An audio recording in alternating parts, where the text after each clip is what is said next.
Depuis le 25 septembre 2025, Madagascar connaît une vague de manifestations alors que le président Andry Rajoelina assistait à la 80e Assemblée générale de l'ONU à New York.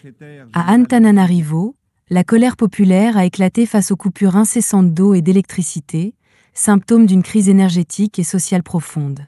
L'origine de cette mobilisation remonte à la dégradation progressive du réseau de la Société nationale Jirama, incapable de répondre aux besoins d'une population déjà fragilisée par la pauvreté et le chômage.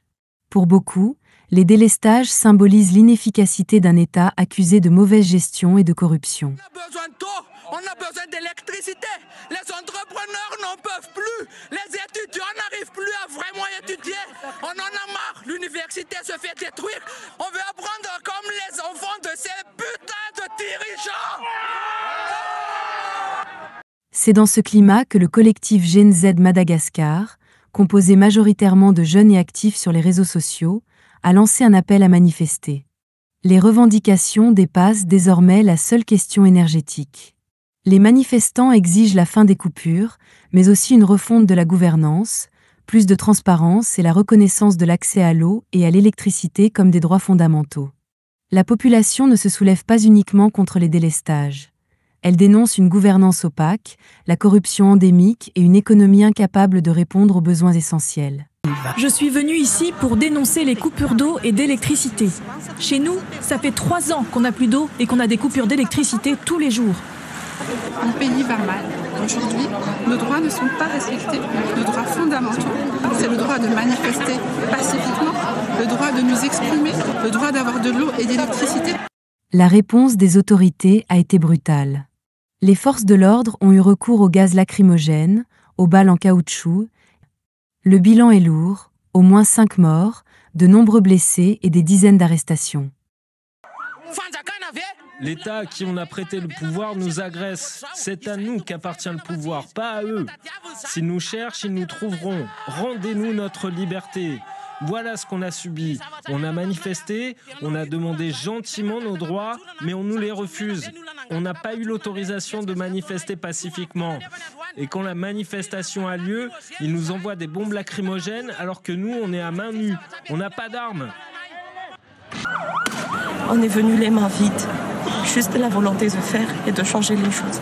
Et tout ce qu'ils ont fait, c'était de nous tirer avec des balles caoutchouc. Ils nous ont tiré dessus avec leurs bombes lacrymo. Beaucoup d'entre nous sont déjà en train de saigner et se sont repliés du côté d'Antananarivo. Pour tenter de reprendre le contrôle, les autorités ont instauré un couvre-feu nocturne, suspendu les cours et perturbé certaines liaisons aériennes. Dans plusieurs quartiers, des violences nocturnes ont éclaté. Pillages, incendies de commerce et destruction d'infrastructures. Des résidences de parlementaires proches du pouvoir ainsi que des équipements symboliques, comme une station du téléphérique récemment inaugurée, ont également été pris pour cible, traduisant une volonté d'atteindre directement les cercles du régime. Selon le Sénat, cette manifestation est une tentative de coup d'État orchestrée par l'opposition. Ceux qui incitent à créer l'instabilité seront punis. Il y a des personnes qui enfreignent la loi, qui incitent à la haine, qui incitent à brûler des maisons. S'il n'y avait pas ces appels à manifestation et à brûler les biens publics, on n'aurait pas mis en place ces dispositifs. Ce soulèvement, porté par la jeunesse, marque une rupture inédite. Il ne dépend pas des structures politiques classiques, mais s'organise de manière horizontale et numérique, échappant ainsi aux logiques de récupération partisane. Cette dynamique illustre l'émergence d'une nouvelle forme de mobilisation citoyenne, où une génération connectée affirme son pouvoir de pression en dehors des canaux institutionnels.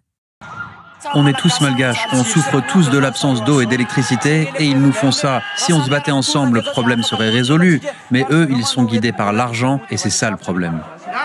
La crise actuelle met ainsi en évidence une fragilité structurelle du système politique malgache, l'incapacité de l'État à intégrer une jeunesse consciente de ses droits et décidée à se faire entendre. L'absence de réaction immédiate du président, resté silencieux depuis New York, a renforcé l'image d'un dirigeant éloigné des réalités quotidiennes. Dans un contexte marqué par la contestation de sa réélection en 2023, cette flambée de colère illustre une fracture grandissante entre gouvernants et gouvernés et fait émerger un constat. Si le pouvoir persiste dans la répression sans ouverture au dialogue, il risque de voir s'installer une crise durable de légitimité. Nombreux manifestants venus réclamer l'accès à l'électricité et à l'eau se sont rassemblés malgré l'interdiction prononcée par la préfecture de police d'Antananarivo. Les affrontements ont éclaté avec les forces de l'ordre, se traduisant par des jets de pierre et des tirs de gaz lacrymogène à Mbudzatouv, à Nalakeli, dans le tunnel d'Amandi et aux alentours. Malgré que plusieurs personnes aient été arrêtées au cours de la journée, certaines ont été libérées sous la pression des manifestants. Un important dispositif de sécurité et de nombreux matériels ont été mobilisés par les forces de l'ordre. Mamtina Djembolola, Omega Ranev Zone, Fetchen Djemanazar.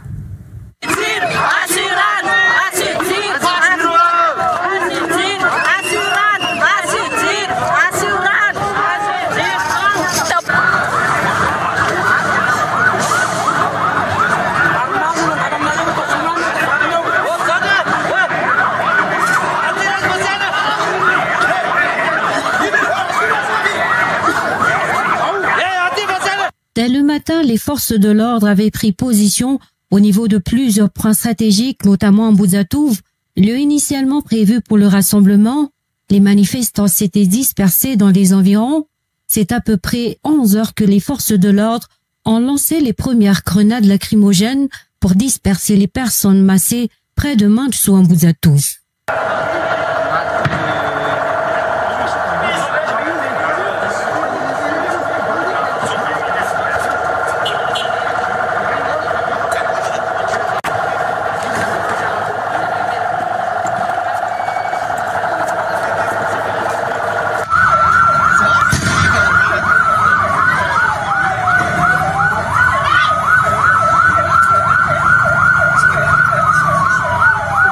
Des actions similaires ont eu lieu à Nalakeli où des nouveaux tirs de gaz lacrymogène ont été effectués.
Même situation près du tunnel d'Ambandi, les forces de l'ordre ont également dispersé les manifestants à gaz lacrymogène.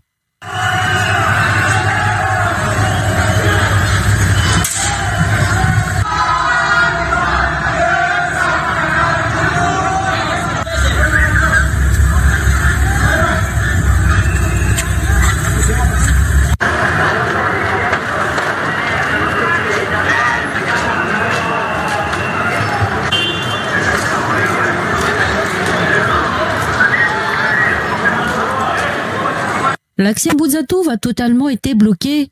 Le tunnel d'Ambouida, entre autres, était impraticable. Les pneus brûlés par les manifestants ont été enlevés par les forces de l'ordre.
affrontements se sont poursuivis jusque dans l'après-midi.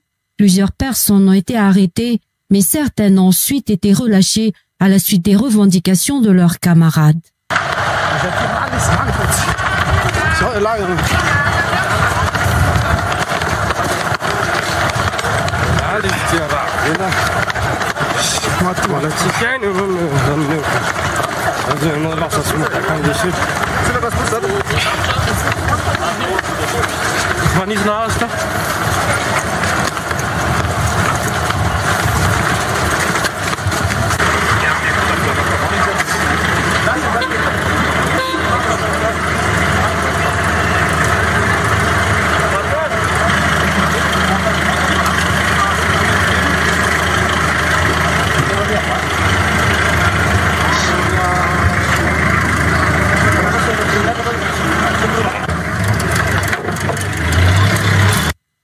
Une forte mobilisation des forces de l'ordre a été observée ce jour. 23 personnes blessées lors de l'affrontement entre les manifestants et les forces de l'ordre ont été prises en charge par la Croix-Rouge. Selon les bilans provisoires de la Croix-Rouge, à 15 heures, ces blessés sont composés de manifestants et d'éléments des forces de l'ordre, d'après toujours les informations reçues auprès de la Croix-Rouge Malagasy.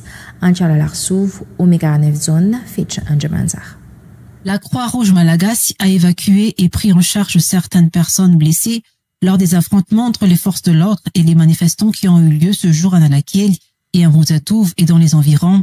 Selon le bilan obtenu à 15 heures, la Croix-Rouge Malagasy a soigné 25 personnes blessées. Des blessés composés de manifestants, victimes de jets de pierre et de débris de goupilles de bombes lacrymogènes, d'après les constatations sur place. En effet, des échanges de jets de pierre et de tirs de bombes lacrymogènes avaient eu lieu lors de cet événement d'aujourd'hui. Toutes les voies menant vers un Bouzatouf ou un Nalakiel ont été le théâtre de ces échanges.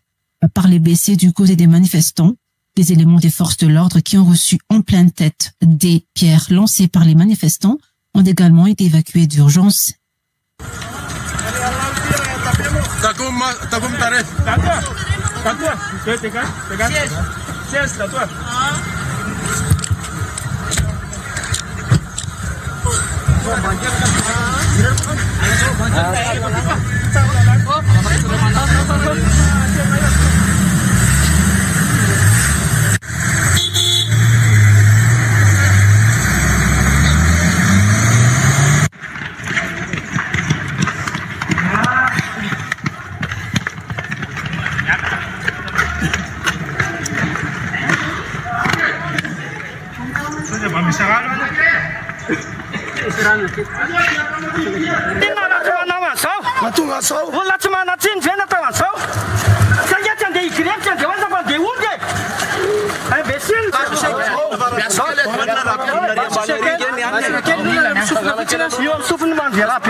Les véhicules des forces de l'ordre se sont chargés de l'évacuation de ces éléments blessés.